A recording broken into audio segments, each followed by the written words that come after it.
Suite au succès des deux premières éditions, l'ADEME, BPI France et UBI France ont décidé d'organiser avec le support du ministère du Commerce extérieur une troisième édition du trophée de l'export des éco-entreprises. Ces trophées visent à récompenser les éco-entreprises françaises à l'international de type PME ou ETI pour leur dynamisme, leur réussite et leur innovation. Ils mettent en avant des éco-entreprises pour leur exemplarité à l'international. Son jury est composé, vous le verrez tout à l'heure, des principaux acteurs institutionnels représentatifs du savoir-faire français dans le domaine des écotechnologies et de l'export. Nous allons remettre aujourd'hui 4 prix. Il y aura 8 nominés pour ces 4 prix. Le prix du dynamisme à l'export qui récompense la meilleure performance à l'export d'une éco-entreprise. Le prix de l'innovation à l'international qui récompense le succès à l'export d'une écotechnologie innovante. Le prix Jean-Claude Opnaud, coup de cœur du jury qui récompense une éco-entreprise qui se démarque par le potentiel de son innovation à l'export. Et puis une nouveauté pour cette édition 2013, le prix du groupement à l'export qui récompense une éco-entreprise qui se distingue par son implication dans un effort collectif sur un ou plusieurs projets à l'international. J'ai à mes côtés Michèle Papalardo, fédératrice du Mieux Vivre en Ville et représentante de la ministre du Commerce extérieur Nicole Bricq. J'ai également juste à ma gauche Philippe Massé qui remplace au pied levé Dominique Campana, directrice de l'action internationale de l'ADEME qui sera peut-être parmi nous dans un instant. À ses côtés, Sylvie Fourne, la directrice du pôle environnement, industrie et santé de RID d'Exposition France. Elle a juste à côté d'elle Hélène Ortiou, chef de département infrastructure, transport et industrie chez UBI France. Et puis face à Hélène se trouve Alain Rinck, directeur de l'international pour BPI France. D'abord un mot, Madame Palardo, sur le soutien du ministère du Commerce extérieur au trophée export des éco-entreprises. Soutien fort, déjà la ministre Nicole Bricq aurait bien voulu être là, mais bon voilà, elle est en train de vendre, je pense le mieux possible, les entreprises françaises à l'export à Bali, donc elle ne peut pas être avec nous, mais elle m'a demandé de la remplacer, ce que je fais avec vraiment un grand plaisir, parce que ça m'a permis déjà pour moi de découvrir ces prix, parce que je connaissais bien les prix remis par l'ADEME bien entendu, mais je n'avais pas réalisé que depuis 3 ans maintenant, il y avait ces prix à l'export et j'en mesure bien tout l'intérêt. Donc bien sûr le ministère les soutient fortement. UBI France, très présent dans cette opération, fait tous ses meilleurs efforts pour que ces prix aient le plus de visibilité possible et que voilà, l'ensemble soutienne bien la dynamique des entreprises françaises, PME notamment et ETI à l'exportation et bien entendu les écotechnologies et les éco-entreprises puisque aujourd'hui à Polytech c'est l'endroit ou jamais de faire ce genre de remise de prix. Alors, quand on parle d'export, on parle, je dirais, de l'avenir de nombreuses éco-entreprises pour leur business. Vous vous occupez également, et on en a parlé en début de semaine, de Vivapolis. Tout ça finalement est lié. Vivapolis, c'est la ville durable. On sait qu'autour de la ville durable, il y a énormément d'éco-technologies, d'éco-entreprises qui se sont agrégées. Donc, c'est aussi une façon de montrer qu'il y a un vrai vivier d'entreprises qui sont là, qui innovent, et on verra avec la remise des prix, pour notamment servir Vivapolis, la marque française de la ville durable. Voilà, je trouve que les prix, c'est à la fois l'occasion de montrer tout le dynamisme des entreprises petites, moyennes, les grandes on les connaît, mais petites, moyennes, sur ces thématiques de l'écotechnologie, pour moi, particulièrement au service de la ville durable, mais pas que au service de la ville durable, mais c'est vrai que la ville durable consomme énormément de technologie, à la fois, j'entendais juste avant, green et smart, hein, c'est bien à la fois sur l'environnement et grâce aux technologies de l'information et de la communication, des possibilités extraordinaires qu'on a données à ces éco-technologies justement d'être plus efficaces, notamment dans le cadre de la ville, puisque dans le cadre de la ville, on cherche à intégrer les différentes briques et donc les différentes technologies, et ça se fait beaucoup à travers la communication et l'information. Donc tout ça, comme vous le disiez, c'est extrêmement lié en fait, c'est d'une manière différente d'appréhender le sujet par l'innovation, par les entreprises, par l'export, par la ville, mais en fait on est toujours sur les mêmes sujets et on est toujours dans cet extrême dynamisme des entreprises françaises. Vous allez le voir pour les prix parce qu'il y a des choses vraiment tout à fait remarquables et c'est aussi l'intérêt des prix de mettre en évidence ce dynamisme et cette capacité d'innovation, mais aussi cette capacité d'exportation et d'être reconnu à l'export parce que c'est vrai que ça peut faire peur, c'est vrai qu'on peut se dire mais qu'est-ce que je vais aller faire moi, toute petite entreprise française en Chine, au Kazakhstan, je ne sais où. Et en fait, quand on regarde, on s'aperçoit que non, elles arrivent à gagner des appels d'offres et elles arrivent à remporter des concours et des résultats absolument extraordinaires qu'on ne valorise pas suffisamment. Donc les prix, c'est vraiment une bonne manière de le faire, mais il faut aussi valoriser les prix, donc on va s'y attacher. Et pour prolonger ce que vous venez de dire, on a eu un débat ici même hier avec le réseau des pôles de compétitivité, le réseau Ecotech emmené par Alain Griot, et on évoquait justement hier le rôle des petites entreprises quand elles sont aspirées par les institutionnels, par tous ceux qui sont autour de cette table, qui les aident à aller sur le terrain et qui après s'emparent de leur marché et toutes seules, une fois qu'elles ont été amenées, sont capables d'aller faire du business, de remporter des marchés. Ça, c'est quand même assez admirable. C'est vraiment l'objectif de Vivapolis, c'est de faire que les institutionnels, les grandes entreprises et les PME et PMI aillent ensemble porter un message, une vision, une démarche et se présentent ensemble. Mais c'est vrai qu'après, on ne reste pas tous la main dans la main à toujours bouger ensemble. Après, bien sûr, chacun reprend sa capacité d'innovation, de contact, de réseau, etc. Sa capacité à convaincre, oui. C'est important d'y aller groupé. C'est important, je pense aussi vis-à-vis des clients, de voir qu'il y a bien toute cette capacité-là d'action et de réaction du côté français et du côté à la fois public et privé, parce que je pense que c'est aussi quelque chose qui est très apprécié, mais aussi bien sûr à chacun de faire la preuve qu'il est le meilleur et qui va remporter effectivement les marchés. Alors j'aimerais entendre un petit peu les partenaires de ces trophées. En premier lieu, Philippe Massé, qui, je le disais, remplace Dominique Campana pour le Club Madame International. Quel est le sens finalement de votre soutien? Qu'est-ce que vous attendez effectivement de ces trophées et quelle est votre contribution à l'épanouissement de ces éco-entreprises? Alors tout d'abord, je tiens à dire que ces trophées sont quand même le fruit d'une collaboration étroite entre des organismes tels qu'Ubifrance, BPI France, l'ADEME, RID, de 3 ans. Une collaboration très fructueuse pour le soutien à l'export de l'ensemble des éco-entreprises françaises, et notamment en misant sur des dimensions extrêmement intéressantes que sont l'innovation et l'excellence française en matière de maîtrise de l'énergie et de protection de l'environnement. Et donc ces trophées sont à la fois des marqueurs, des témoins de cette excellence française à l'international, et on le retrouve d'ailleurs dans les plans marketing des personnes qui ont reçu ces trophées les 2 dernières années.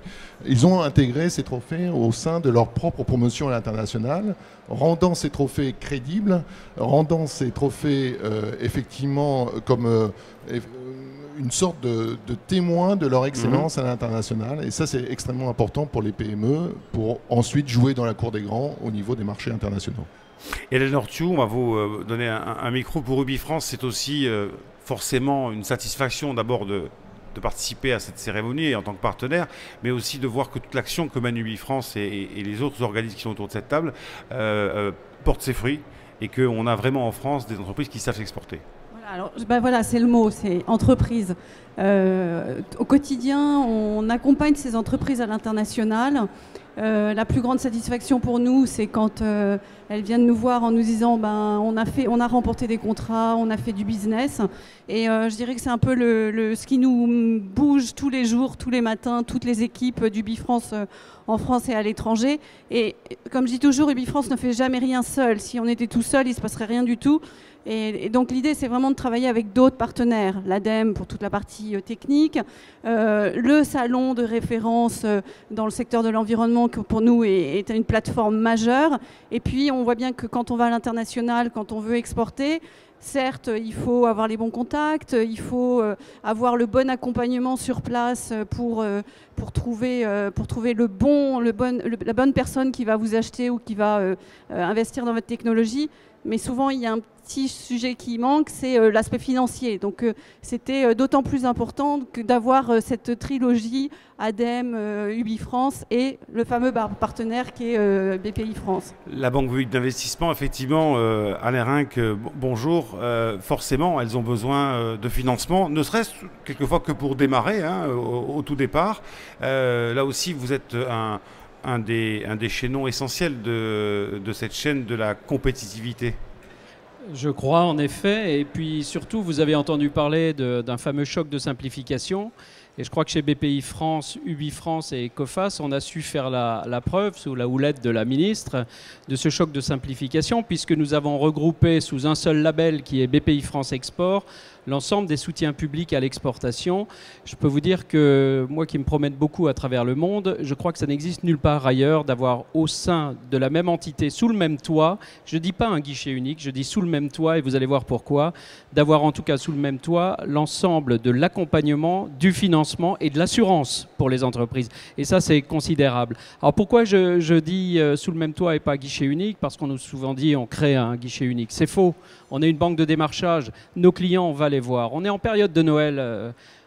Je ne crois plus au Père Noël depuis longtemps. Mes cheveux gris en attestent. En revanche, je crois beaucoup aux histoires d'entrepreneurs. Elles sont belles, ces histoires. Hélène vient de le rappeler. Et on vit chez BPI France à la vitesse des histoires que nous racontent les entrepreneurs. Ce sont des belles histoires. Les lauréats que nous allons récompenser dans un moment, c'est des choses formidables. Nous avons mené, Madame Papalardo le sait, une mission sur, pardonnez-moi en français dans le texte, les clean tech en Chine. Récemment, vous avez évoqué ce pays. Je peux vous dire que la technologie que portent nos entrepreneurs, nos PME, nos ETI, elle est attendue partout dans le monde. Elle a sa place partout dans le monde. Aujourd'hui, c'est facile de voyager. À nous de donner envie à nos entrepreneurs d'y aller. C'est à nous. Depuis 20 ans, 40 ans, je crois qu'il n'y a jamais eu autant de bonnes fées qui se sont penchées sur le berceau de l'export et de l'international qu'en ce moment. À nous de faire passer ce virus aux entrepreneurs, PME et ETI pour qu'ils gagnent des marchés. Et leur croissance, elle est là-bas. Et alors ce qui est magique, merci beaucoup Monsieur Rinck, ce qui est magique finalement, c'est que tout ça pourrait se passer dans le monde sans qu'on n'en sache pas grand-chose. Mais il y a l'écrin. Il y a ce qui permet de mettre tout ça en évidence, ces entreprises qu'on retrouve ensuite sur les salons Polytech, que ce soit ici Polytech Horizon ou à Lyon. Sylvie Fourne, vous êtes, je le rappelle, directrice du pôle environnement, industrie, santé, chérie d'exposition. Voilà, Polytech, c'est la chambre d'écho de tout ça. Hein. Je trouve la chute pas mal amenée. Merci Georges. Oui, alors moi j'ai deux petites choses à dire sur ce sujet. D'abord, c'est pour nous une très bonne satisfaction aussi de remettre sur Polytech en France des prix qui s'adressent au savoir-faire à l'export d'entreprises effectivement PME, TPE, ETI. C'est pour nous, ce sont des entreprises phares parce que je dois dire que nous souffrons encore beaucoup. J'en ai eu encore quelques exemples malheureux cette semaine quand des délégations de visiteurs parfois très importants venus de l'étranger se répandent en doléances dans mon bureau en me disant qu'ils n'auront pas beaucoup rencontré de stands sur lesquels on parlait anglais et sur lesquels on avait une documentation en anglais. Donc on a encore beaucoup d'efforts. Alors je ne voudrais pas gâcher la fête parce que je vais finir par une note positive, mais on a encore beaucoup d'efforts en France, tous autour de cette table, et je prêche depuis 12 ans avec ma voisine de gauche sur et je sais qu'on est sur la même voie, sur le travail collaboratif de l'ensemble des entités dont RID fait partie, pour éduquer nos exposants et les emmener vers les marchés à l'export. Alors, il faut qu'ils le fassent en France, parce que c'est quand même le plus bel écran des savoir-faire français. Il est quand même en France, ici à Paris et demain, l'année prochaine à Lyon.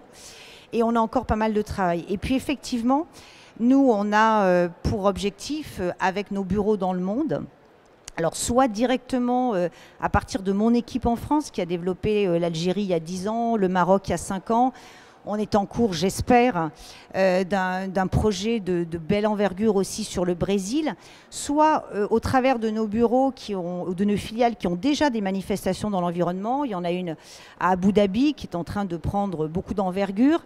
On vient de prendre aussi 49% du capital, bientôt 100% dans 2 ans, des principaux salons de l'environnement en Russie. Et partout où on va pouvoir amener les entreprises françaises dans des événements de bon niveau, professionnels, et mettre en place des synergies avec Polytech, eh ben, on va continuer à essayer de le faire. Merci Sylvie Fourne. Alors, je vous explique un peu la mécanique rapidement pour que tout soit en place. Chacun des lauréats des 4 prix que nous allons remettre viendra s'asseoir ici de manière à recevoir de manière proche son trophée, et puis ensuite il laissera la place pour le lauréat suivant. Le dernier pourra d'ailleurs rester avec nous. Avant de commencer, je voudrais d'abord nommer les organismes qui ont été membres du jury de ces prix.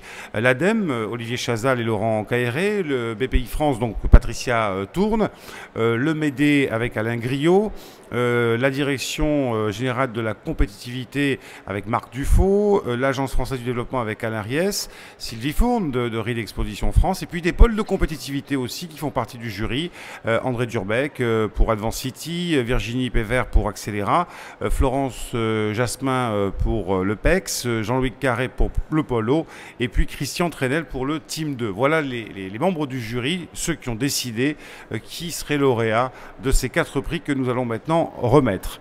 Alors, cette année, je vous le disais en introduction, un nouveau prix a été créé, le prix du groupement à l'export, qui vise à récompenser les éco-entreprises qui ont choisi dans leur stratégie à l'export de s'impliquer dans un effort collectif pour se positionner sur des sujets à l'international. Il y a 3 nominés.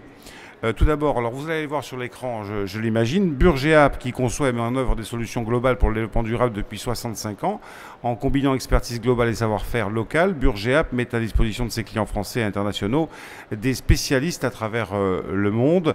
La création de l'Union de maîtrise d'œuvre française en 2012 par Burgeap marque une étape importante de son projet international. L'UMO, l'Union de maîtrise d'œuvre française, consortium permanent de l'ingénierie française pour l'export, regroupe 6 entreprises françaises centrées sur les métiers de l'ingénierie et structurées à l'export. Son objectif est d'offrir toutes les compétences requises pour une gestion environnementale intégrée de la ville durable. Donc Burgeap qui est donc candidat pour ce premier prix. Deuxième nominé, ECM Technologies qui conçoit, fabrique et vend des systèmes industriels de traitement thermique répondant aux besoins de différentes industries et filières, dont la filière photovoltaïque. Et puis troisième nominé, Lacroix Sofrel, qui est reconnue comme une société leader dans la télégestion. Elle assure la conception et la commercialisation de produits pour le contrôle et la gestion à distance d'installations techniques sur les marchés de l'eau potable, de l'assainissement, du génie climatique et de l'éclairage public. Donc Burgeap, ECM Technologies et Lacroix Sofrel. Et c'est Madame Michèle Papalardo qui va remettre donc ce prix du groupement à l'export. Voilà, et je vais le remettre à ECM Technologies, puisque c'est lui qui a été choisi par le jury.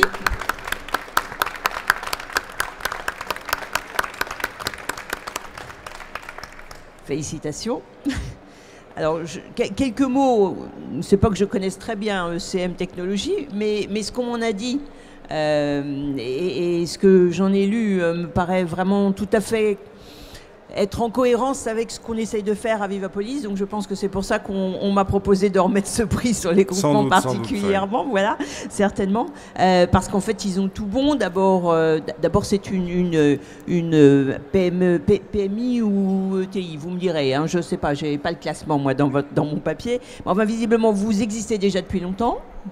Et vous avez su vous diversifier, vous adapter, puisque vous êtes passé de vos activités traditionnelles de four à jusqu'au solaire, en tout cas, puisque c'est un des sujets qui m'intéresse dans ma problématique ville, mais certainement plein d'autres choses, que vous êtes un leader mondial dans votre secteur et que vous exportez, d'après ce qu'on me dit, 90% de votre production, ce qui est vraiment une belle part d'exportation.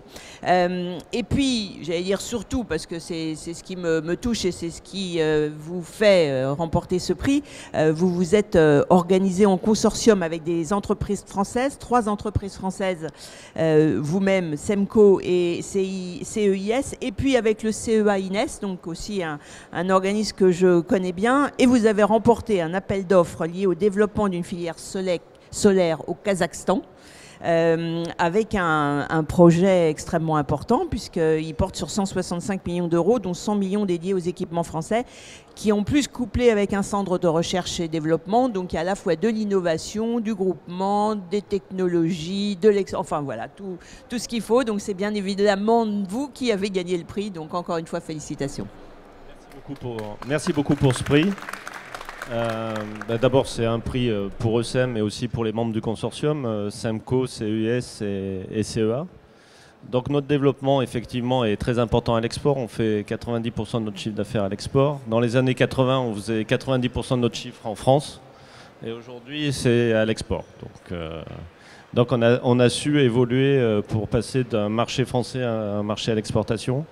Et à chaque fois sur des niches avec une forte avance technologique, que ce soit sur notre métier plus historique et sur le métier du photovoltaïque. ECM Technologies, donc, qui remporte ce prix du groupement à l'export. Être groupé, avoir l'esprit grégaire pour aller gagner des marchés, parce que tout seul, c'est quelquefois difficile. On va peut-être pas dire grégaire. Moi, grégaire, ça me plaît pas trop. Ah Ça bon fait troupeau. Oui. Donc, c'est pas grégaire. Savoir être ensemble pour aller dans la même direction. Voilà, c'est un groupe dynamique. C'est un problème de sémantique. C'est un groupe dynamique. D'accord, groupe dynamique. On essaye de fédérer. Voilà, et fédérer forcément. Voilà. Et vous avez même droit à votre award. Merci beaucoup et on vous souhaite beaucoup de bonnes choses dans les années à venir. Deuxième prix, celui du dynamisme à l'export. Les éco-entreprises nominées de ce prix se distinguent pour avoir su préserver une croissance de leurs activités à l'export de façon soutenue et régulière. Ce sont également des éco-entreprises qui se sont distinguées par une stratégie à l'export structurée et dotée de moyens. Donc ça, c'est le dynamisme à l'export, donc c'est effectivement ça. Et nous avons... Et c'est pour ça que j'étais un peu troublé, puisqu'il y avait 8 nominés. Effectivement, ECM Technologies qui concourt une nouvelle fois, qui donc conçoit, on le disait, fabrique et vend des systèmes industriels de traitement thermique. Et puis on a également Fotalia, qui propose des systèmes solaires photovoltaïques modulaires et durables. Facile, c'est vendredi, hein, c'est normal. Facile d'utilisation et résistant au climat extrême pour sites isolés, difficile d'accès ou à contraintes spécifiques. Troisième nominé, Carbovac, qui est concepteur et fournisseur d'unités de traitement de vapeurs nocives ou toxiques, dont la réussite à l'international s'appuie principalement sur son unité de traitement des vapeurs de produits pétroliers par absorption sur charbon actif. Et puis Ecodas qui conçoit, fabrique et commercialise des unités autonomes de traitement in situ de déchets hospitaliers, les lasseries, offrant une alternative au traitement par incinération. Afin de remettre ces prix, je vais donner la parole à Hélène Ortiou d'UBI France, qui va donc nous dévoiler quel est le lauréat 2013 de ce prix du dynamisme à l'export. Alors ça sera une toute petite et pas trop sur la ville durable. J'appelle Fotalia pour venir.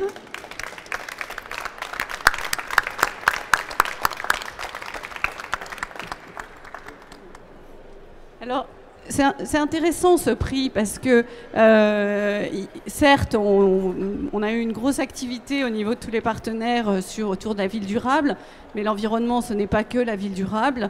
Il y a tous les systèmes un peu isolés qui doivent bénéficier aussi de nos technologies. On est face à une entreprise avec des chiffres qui font rêver, 29%, 62%, 100%. C'est les taux de croissance récents, les taux à l'exportation. Donc il n'y en a pas beaucoup d'entreprises qui peuvent afficher, mais on est avec un petit nombre d'employés, donc 11, des marchés qui ne sont pas forcément dans les grandes cibles qu'on peut toujours voir, qui sont plutôt l'Afrique, mais avec de réels besoins, et une technologie innovante, et surtout...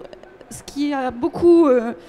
moi, quand j'ai vu le contenu du dossier, parce que je ne faisais pas partie du jury, ce qui est important dans la stratégie de ces entreprises, c'est qu'elle a fait les choses pas à pas, avec une vraie stratégie de 1 pays, 2 pays, 3 pays, avec, on enfonce, on travaille le sillon, et ensuite, au final, on a du business qui permet d'atteindre ces fameux pourcentages de réussite. Donc bravo, je suis très contente, et je pense que vous avez beaucoup de choses à nous dire sur la réussite de votre entreprise.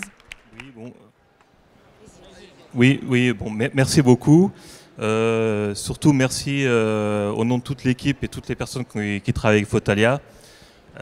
C'est une véritable reconnaissance, comme vous le disiez, 11 personnes, 5 ans d'existence. Et puis un pari difficile, on ne travaille qu'à l'export, qu'en Afrique, et uniquement sur des solutions pour tenter d'améliorer un petit peu les conditions de vie des populations au milieu rural. Donc ce n'était pas forcément évident au départ. Je pense qu'on est en train de le réussir. Je pense que ce trophée va nous aider à continuer à nous encourager à avancer et à essayer de gagner notre pari. sur lequel on a effectivement beaucoup travaillé ces 5 dernières années.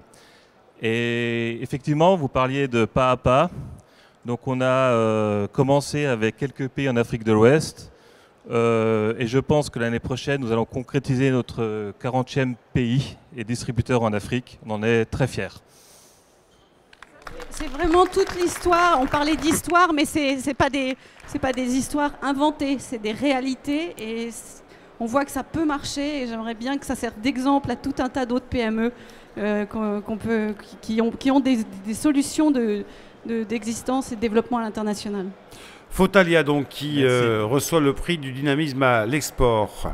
Merci beaucoup à vous. Et voilà effectivement le award, le diplôme signé par Nicole Bricq, la ministre du Commerce extérieur, disait, et elle en reçoit au lauréat. Troisième prix, celui de l'innovation à l'international. Les éco-entreprises nominées dans le cadre de ce prix se distinguent par une réussite éco-technologique à l'export. Elles sont en position de leader ou d'outsider sur leur marché, grâce notamment à l'innovation de rupture. Alors, 3 nominés. Solar Euromed, qui est spécialisé dans le solaire thermodynamique à concentration. L'entreprise a développé une technologie de production d'énergie renouvelable qui a vocation à être déployée à l'export dans les régions bénéficiant d'un fort ensoleillement. Altereo, qui couvre l'ensemble des problématiques en milieu rural ou urbain en eau potable et en assainissement dans le domaine pluvial et fluvial. Elle réalise, Altereo, des études, apporte une assistance à maîtrise d'ouvrage et en maîtrise d'œuvre. Et puis troisième lauréat, Lacroix Sofrel, donc je le disais tout à l'heure, reconnue comme société leader dans la télégestion et qui assure la conception et la commercialisation de produits pour le contrôle et la gestion à distance d'installations techniques sur les marchés de l'eau potable, de l'assainissement, du génie climatique et de l'éclairage public. Et pour remettre ce prix de l'innovation à l'international, eh bien c'est Alain Rinck, le directeur de l'international de BPI France, qui va prendre le micro et qui va nous dire qui est le lauréat. Je vais vous dire qui est le lauréat dans quelques secondes. Un peu de teasing, ça fait du bien. Oui, c'est bien. Pour vous dire d'abord que je suis très heureux de remettre ce prix, qui est le prix de l'innovation à l'export. Pourquoi ? Parce que, évidemment, les entreprises qui innovent sont celles qui ont des marchés à l'export. 9 entreprises sur 10 qui sont innovantes sont également des entreprises exportatrices. Ça démontre à quel point cette notion d'innovation est importante dans l'exportation. Ça n'est pas obligatoirement de l'innovation de rupture. Ça peut être de l'innovation de process. Ça peut être de l'innovation marketing. Autant de choses que chez BPI France, nous soutenons et nous finançons pour que ces entreprises puissent se développer à l'international. Et j'irai même un tout petit peu plus loin. Nous rencontrons à l'export des entreprises qui au départ n'étaient pas innovantes, mais qui du fait de leur présence à l'étranger sont obligées de le devenir. Et ça, c'est finalement une grande victoire de la marque France. Alors, le vainqueur de ce prix, c'est la société Lacroix Sofrel, et j'ai le plaisir d'accueillir Catherine Fayet. Catherine, ce matin, je suis passé à votre stand et vous m'avez donné une niaque d'enfer. À vous écouter parler, vous pourriez gagner dans toutes les catégories, il n'y a absolument aucun problème. Vous êtes très innovant, vous êtes en fort développement, vous agissez sous forme de groupement pour créer une chaîne de valeur ajoutée à vendre à l'export. Tout cela est très intelligent et ce qui explique probablement votre réussite. Vous me disiez tout à l'heure que vous faisiez 10%, plus de 10% de R&D par rapport à votre chiffre d'affaires. Moi, je fais le tour du salon, je ne suis pas persuadé qu'on rencontre beaucoup d'entreprises comme la vôtre à ce point innovantes, et ça se traduit dans vos comptes, puisque votre chiffre d'affaires progresse, vos résultats sont absolument, je ne les dévoile pas, hein, mais vos résultats sont absolument superbes, vous êtes une très belle entreprise. Un tout petit bémol, mais je pense qu'on va récupérer ça, vous n'êtes pas beaucoup client de BPI France, mais on va y remédier. On va y remédier. Alors, je vous laisse la parole, c'est vous qui devez enchanter le public aujourd'hui, Catherine. Merci beaucoup. Je remercie le jury et je remercie également BPI, UBI France pour le soutien quotidien qu'ils nous apportent dans notre aventure internationale. L'innovation pour nous, c'est un enjeu clé. On est une entreprise industrielle. On investit effectivement plus de 10% de notre chiffre d'affaires dans la R&D. On a une équipe de 20 ingénieurs avec une vraie composante, une vraie compétence autour de la gestion de la donnée, savoir aller capturer des données dans des réseaux d'eau, savoir la transporter et savoir lui donner de la valeur, l'analyser pour aider nos clients à mieux faire leur métier.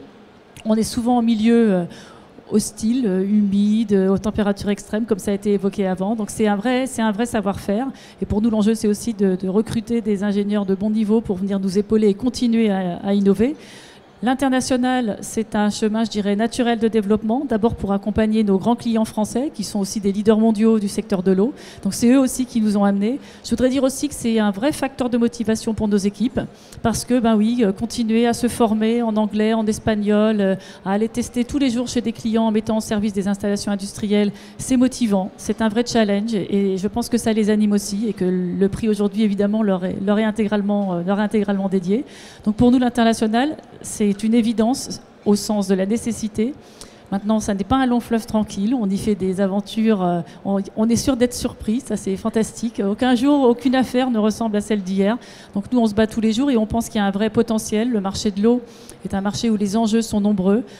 Et dans tous les pays, nous, on fait par exemple de la recherche de fuite. C'est un secteur qui intéresse tous les pays avec des échelles différentes, des composantes différentes. Donc on est vraiment convaincus à la fois que nos produits répondent à la demande, mais que c'est surtout un gisement mondial. Et c'est vrai que pour répondre à ça, on a eu une initiative de se regrouper. Nous sommes 7 entreprises. On a créé un cluster de l'eau qui a été inauguré par Madame Brix cet été. L'idée étant de choisir des entreprises qui ont des niveaux d'exigence de produits qui valorisent le savoir-faire français et d'aller effectivement de partager nos informations sur les clients, sur les marchés et d'être capable de faire une offre plus complète à nos clients. Voilà, on essaie de s'associer pour être effectivement plus puissant et plus visible. Voilà, donc merci. Je vous remets ce prix. Et puis vous avez parlé de surprise. Alors comme c'est période de Noël, le prix, le diplôme, chère Catherine, mais aussi une surprise. Qui en sera peut-être une aussi pour Madame Papalardo d'ailleurs. Nous organisons au mois de juin, avec notre partenaire UbiFrance, une mission sur les Smart Cities au Japon. Vous serez notre invité, vous n'aurez rien à débourser. UbiFrance va vous connecter avec les meilleures entreprises japonaises dans votre domaine et vous allez pouvoir continuer à développer votre entreprise. Voilà, un défi fantastique. Merci beaucoup. Merci beaucoup. Et c'est donc la Croix-Sofrel qui remporte le prix de l'innovation à l'international. Nous allons maintenant remettre le prix Jean-Claude Opnaud, le coup de cœur du jury. Jean-Claude Opnaud, ancien expert international de l'ADEME et du ministère de l'Environnement, qui nous a accompagnés ici de nombreuses années sur ce plateau, qui a fortement contribué tout au long de sa carrière à la reconnaissance des thématiques environnementales en France et à l'étranger. Il était, Jean-Claude, très apprécié pour ses qualités de cœur. Il était également reconnu pour ses grandes compétences techniques et sa capacité à découvrir les entreprises innovantes. Donc ce prix Jean-Claude Opnaud, coup de cœur du jury, récompense une éco-entreprise qui s'est distinguée par le potentiel de son innovation à l'export. Le lauréat, en fait, sera parmi tous les nominés de ces prix, Solar Euromed, Altereo, on les voit, La Croix-Sofrel, Ecodas, Burgeap, ECM Technologies, Photalia et Carbovac. Et c'est donc Philippe Massé qui remplace, le mot est un petit peu malheureux, comme vous voulez. Voilà, on va dire, qui représente, on va dire voilà, plutôt Dominique Campana. C'est comme Grégoire tout à l'heure. Directrice de l'action internationale de l'ADEME qui n'a pas pu nous rejoindre, qui va remettre ce prix. Jean-Claude Opnaud, je vous laisse la parole.